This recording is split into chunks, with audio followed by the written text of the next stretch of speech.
Habari yako mpenzi mtazamaji na mfuatiliaji wa Ewura Podcast. Karibu sana kwenye episode nyingine ya podcast hii. Jina langu ni Janet Mesomapia na kama kawaida huwa tunapata wasaa wa kujadili masuala mbalimbali ya sekta ambazo zinadhibitiwa na Ewura. Na siku hii ya leo hapa studio au kwenye podcast hii ninaye mtaalamu wa sekta ya mafuta na tutakwenda kujadili kuhusiana na nishati ya LPG, yani gesi za kwenye mitungi. Najua na maswali mengi na baadhi ya maswali hayo mhandisi huyu leo atayajibu. Kwa hiyo karibu sana studio Engineer Panja. Shukuru sana. Habari yako? Njema kabisa. Unajisikiaje kuwa kwenye Ewura Podcast siku ya leo? Najisikia vizuri sana. Tunaomba ujitambulishe, tuambie wewe ni nani na unafanya nini Ewura? Kwa majina naitwa Emmanuel Panja, ni mhandisi mwandamizi kitengo cha mafuta Ewura. Kwa hiyo najihusisha na kazi mbalimbali za udhibiti, upande wa ufundi, ukaguzi wa miundombinu inayohifadhia bidhaa za mafuta pamoja na ubora wa mafuta. Okay. Asante. Karibu sana. Moja kwa moja tuanze, hebu utupe uelewa kidogo. Watu wengi wanachanganya gesi ya mitungi inayotumika kupikia majumbani na gesi asilia. Na wengi huwa wanauliza kama tuna gesi asilia hapa Tanzania, kwa nini gesi ya mitungi gharama yake ni kubwa? Tupe uelewa kidogo utofauti wa gesi hizi mbili. Okay. Kwa ufupi, gesi ya kupikia ya majumbani inaitwa LPG, yani liquefied petroleum gas. Ni bidhaa inayotokana na uchakataji wa mafuta ghafi, yani crude oil. Sasa katika zile bidhaa ambazo zinazalishwa kutoka kwenye crude oil, LPG inakuwa ni moja ya mazao. Kwa mazao mengine ambayo najua wasikilizaji wetu watakuwa wanajua ni kama bidhaa za petroli, diesel, mafuta ya taa. Kwa hiyo katika huo mchakato wa kupata hizo bidhaa pia hii bidhaa ya gesi inapatikana. Sasa tofauti kati ya hii LPG na gesi asilia ambayo inachimbwa kule Mtwara ni kwamba zote ni products ni hydrocarbons, lakini kama nilivyoelezea mwanzoni kwamba LPG inatokana na uchakataji wa crude oil, mafuta ghafi. Lakini pia LPG inaweza kupatikana kutoka kwenye hiyo gesi asilia. Sasa gesi yetu asilia ya kusini yenyewe ina kiwango kikubwa cha zile component ambazo zinatengeneza LPG, ambayo inakuwa ni propane na butane. Mchanganyiko wa propane na butane ndio unaozalisha LPG. Sasa gesi yetu ya kutoka Mtwara ina kiwango kidogo cha hizo component mbili. Kwa hiyo ndio maana hatuwezi kupata LPG kupitia hiyo natural gas. Lakini pia duniani kwa ujumla LPG inapatikana kwa asilimia kubwa kutoka kwenye gesi asilia. Asilimia 60 ya LPG inayozalishwa duniani inatoka kwenye gesi asilia na asilimia 40 inatoka kwenye mafuta ghafi. Kwa kifupi ni. Okay. Sekta ndogo ya LPG nchini inasimamiwa vipi na Ewura? Na kwenye huu mnyororo wa thamani wa sekta hii kuna wadau wa aina gani? Sawa. LPG inasimamiwa kwa kutengenezewa, mamlaka imetengeneza kanuni ambazo zimetoa mwongozo wa usimamiaji wa hiyo bidhaa. Kwa hiyo kuna kanuni ambazo zinaonyesha mahitaji, vitu vya kufanya, vitu vya kutofanya. Na katika mnyororo huo wa thamani wa LPG tuna wadau wanne muhimu. Wadau wa kwanza ni waagizaji wa gesi. Hawa ni wale ambao wanaiagiza gesi hiyo kutoka kwenye nchi ambazo zinazalisha hiyo gesi. Alafu wadau wa pili ni wasambazaji wa gesi. Wasambazaji wa gesi hawa wanatakiwa kuwa na mikataba na waagizaji na wao kazi yao ni kusambaza gesi kwa wauzaji wadogo wadogo ambao tunawaita dealers. Na dealers wao jukumu lao ni kuwauzia wale watumiaji wa mwisho, yani walaji. Kwa hiyo hao ndio wadau muhimu kwenye mnyororo wa thamani wa sekta ndogo ya LPG. Yes. Sawa. Hali ya sasa ya matumizi yetu pamoja na mahitaji yetu ya LPG nchini ikoje? Kwa sasa matumizi ya LPG yanazidi kuongezeka. Kwa takwimu za gesi iliyoingizwa nchini kwa kipindi cha ukilinganisha kipindi cha mwaka 2022 na 2023 na mwaka 2023-2024 kuna ongezeko la 38% kwenye kiwango cha gesi kilichoingizwa nchini. Hiyo inatuonyesha kwamba matumizi ya hii gesi hapa Tanzania yanakuwa kwa kasi. Na ongezeko hili linachangiwa na nini? Kimepelekea matumizi yameongezeka? Kikubwa nadhani ni uelewa wa jamii kuhusu usalama wa hiyo gesi, na pia ni jitihada za serikali za kufanya raia wengi watumie hiyo gesi. Nadhani hivyo vitu ndio vimechangia kwa kiasi kikubwa. Uelewa wa jamii kwamba hiyo gesi si hatarishi na hivyo watu hawaogopi kutumia, na initiative za serikali katika kuhakikisha wananchi wengi wanatumia gesi. Okay. Na nafikiri pia moja kati ya jitihada ambazo zimefanywa na serikali ni pamoja na mkakati wa matumizi ya nishati safi ya kupikia ambao una lengo la kufikia 80% ya upatikanaji wa nishati safi ifikapo mwaka 2034. EWURA inafanya nini kusupport au kuchangia mafanikio ya malengo haya ya serikali ifikapo mwaka 2034? EWURA kama mdhibiti mkuu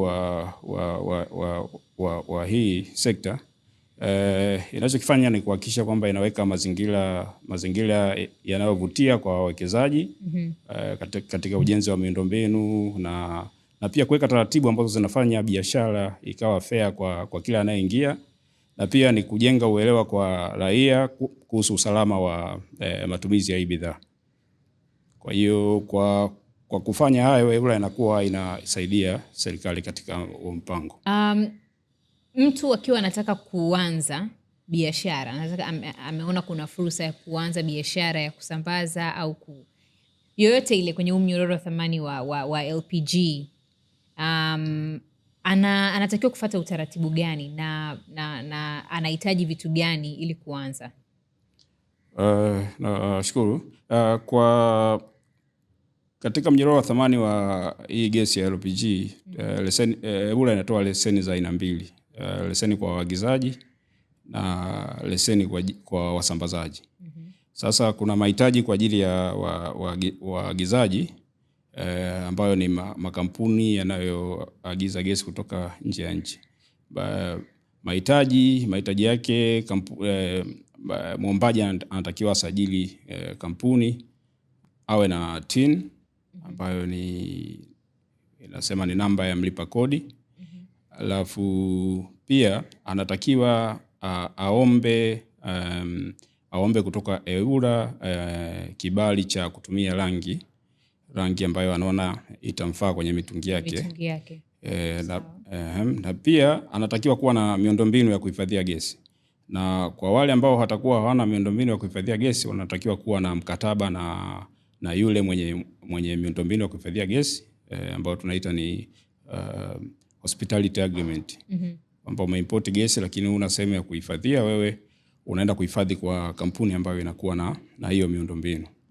Na pia kwa waagizaji wanatakiwa kuonyesha uwezo wa kifedha, kuwa na uwezo wa kifedha ambapo anaweza akawa na fedha taslim shilingi za Kitanzania bilioni 1.5 ambazo anawasilisha bank statement kwa mamlaka, au anaweza akaleta barua kutoka benki ambayo inaonyesha kwamba benki iko tayari kumsupport kwenye biashara yake.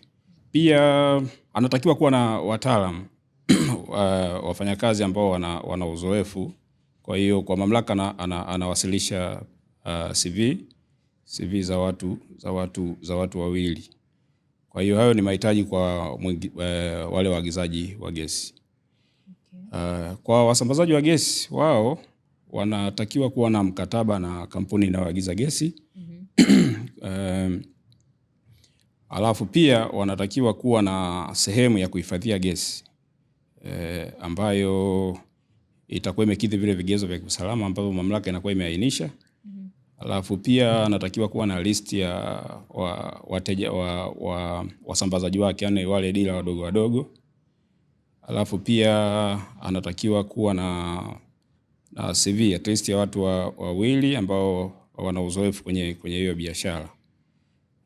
Kwa hiyo hayo ni mahitaji kwa wasambazaji.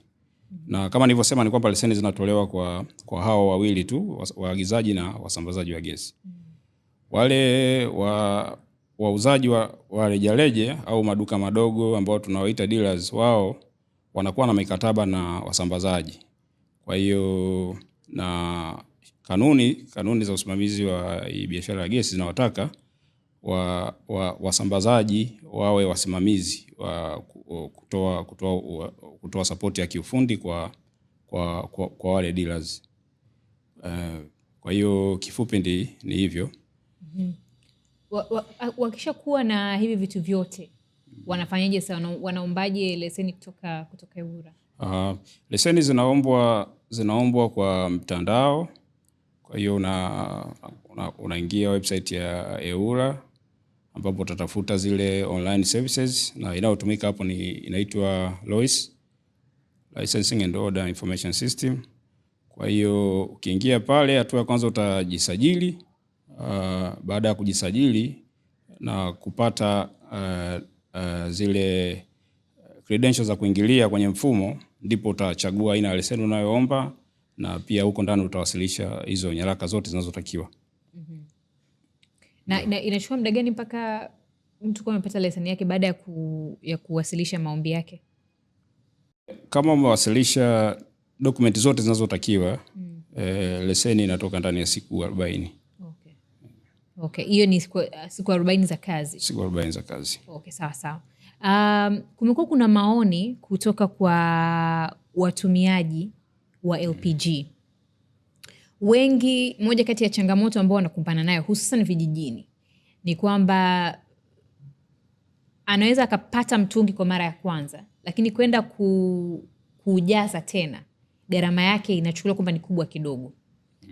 Tumeshawahi kufikiria au kuna jitihada gani zinawekwa kuhakikisha au kuwasaidia hawa watumiaji wawe na uwezo wa kununua au kujaza mitungi kwa gharama walionayo? Tuseme mimi na shilingi 2,000, badala ya kuchukua 2,000 hiyo kwenda kununua mkaa, naweza kwenda kununua gesi, sio lazima nijaze mtungi mzima. Kuna jitihada za namna hiyo labda zinaendelea, au kuna mipango yoyote ya namna hiyo? Jitihada zinafanyika. Kama nilivyosema awali kwamba EWURA inafanya kazi zake kuhakikisha huduma zinapatikana kwa wananchi na kwa gharama nafuu. Kuna baadhi ya makampuni ambayo yameonyesha jitihada za kuwa na muundo huo wa kuwauzia gesi raia kwa kiwango kidogo kidogo, na mamlaka imetoa taratibu za kufuata kwa hayo makampuni. Kwa hiyo tunaamini baada ya muda sio mrefu tutapata makampuni mengi ambayo yataingia kwenye mfumo huo wa biashara. Tuzungumzie usalama. Usalama ni kitu kikubwa na cha muhimu sana kwenye kutumia hizi nishati. Mtu anapoenda kununua mtungi wa gesi dukani kwa mangi, azingatie vitu gani anaponunua? Lakini pia hata anapokuwa anautumia nyumbani, azingatie vitu gani vya kumhakikishia usalama wake?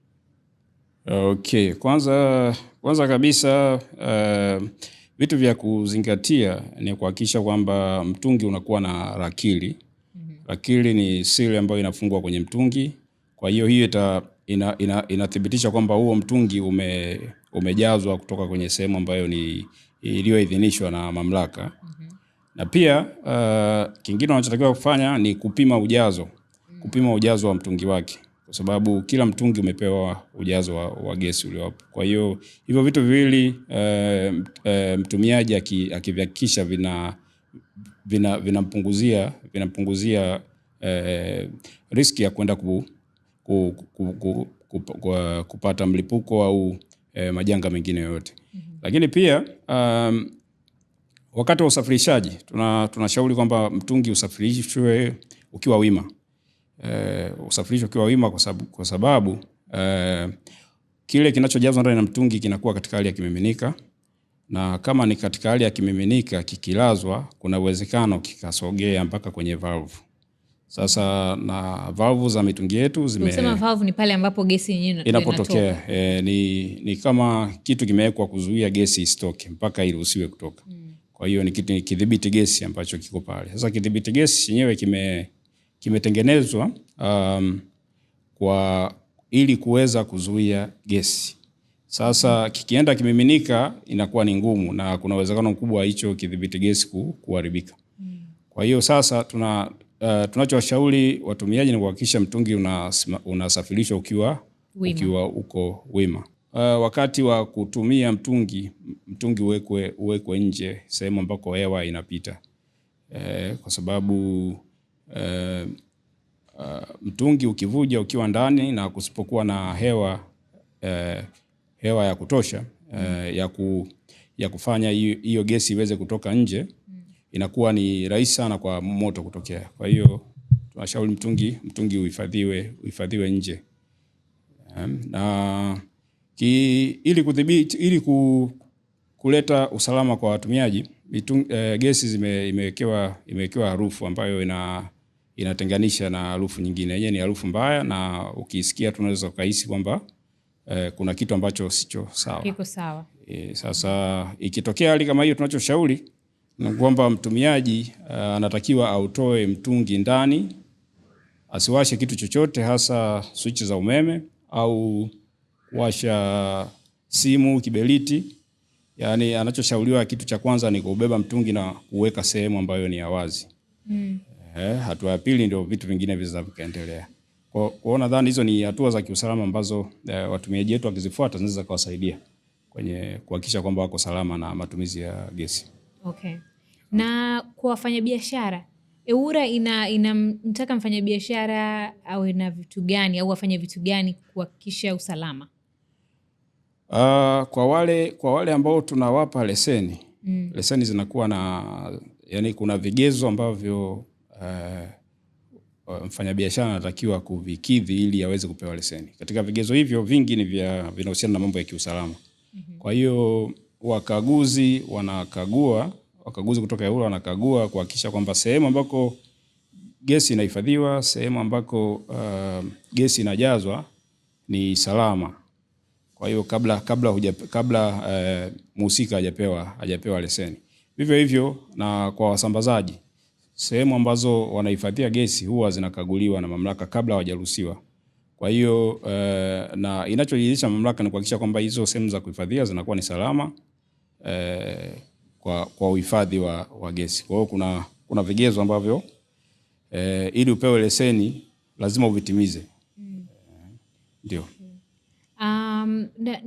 EWURA sasa inafanya nini au ina mipango gani kuhakikisha kwamba gesi hizi za LPG zinapatikana kwa wingi, kwa gharama nafuu, kwa unasema sustainability, kwa uendelevu, tunavyoelekea kutimiza ile lengo la mkakati wa taifa wa nishati safi ya kupikia? EWURA inafanya jitihada gani? Nadhani jitihada kubwa zinazofanywa na EWURA ni kuhakikisha uwekezaji hasa kwenye miundombinu mikubwa ya uhifadhi wa gesi. Nadhani tukishakuwa na miundombinu ya kutosha ya uhifadhi wa gesi, hiyo pia inaweza ikawezesha meli kubwa zinazobeba gesi zikaweza kuleta mzigo mkubwa kwa wakati mmoja. Hivyo hiyo pia inaweza kapelekea kupunguza bei kwa walaji. Kwa hiyo nadhani msisitizo mkubwa uko kwenye uwekezaji hasa kwenye miundombinu ya kuhifadhi gesi ambayo bado hairidhishi. Okay. Tunavyomalizia, nini wito wako sasa kwa watumiaji lakini pia wafanyabiashara kwenye kuzingatia kanuni zilizowekwa na miongozo yote ya usalama na ya kufanya biashara na ya watumiaji? Nini wito wako au wa EWURA kwa haya makundi mawili? Na wito unaweza kutoa kwamba hizi kanuni ambazo EWURA imezitengeneza kwa kushirikiana na wadau kwenye sekta zipo kwa ajili ya kulinda biashara za wateja na pia kufanya jamii inayotumia hiyo bidhaa kuwa salama. Kwa hiyo ni wajibu wa kila mdau kufanya sehemu yake kuhakikisha kwamba sekta yetu inakuwa salama, wafanyabiashara wanapata faida zao na tunalinda usalama na afya za watumiaji. Asante sana. Asante sana kwa muda wako Engineer Panja. Nashukuru sana. Wakati mwingine pia tukikuhitaji, usisite kuja kutolea ufafanuzi masuala mbalimbali ya sekta ya mafuta. Uko tayari wakati wote. Asante sana. Asante sana. Bila shaka umepata kujifunza mambo mbalimbali kuhusiana na sekta ndogo ya LPG, lakini pia kama ulikuwa unafahamu, tumekukumbusha pia kuhusiana na masuala mbalimbali ikiwa ni pamoja na swala la usalama kwenye matumizi ya gesi za mitungi ambazo tunazitumia nyumbani kwa ajili ya kupikia. Nikushukuru sana kwa kuendelea kutufuatilia na kuendelea kufuatilia episode mbalimbali za EWURA Podcast. Kama wewe ni mpya kwenye hii channel, tunaomba usubscribe ili kuendelea kupata maudhui haya, lakini pia unaweza kuendelea kutufuatilia kwenye mitandao yetu ya kijamii ambapo tunaweka habari na taarifa mbalimbali za shughuli ambazo tunazifanya kama mamlaka ya udhibiti huduma za nishati na maji. Asante sana kwa muda wako. Jina langu ni Janet Mesomapia. Hadi wakati mwingine. Bye bye.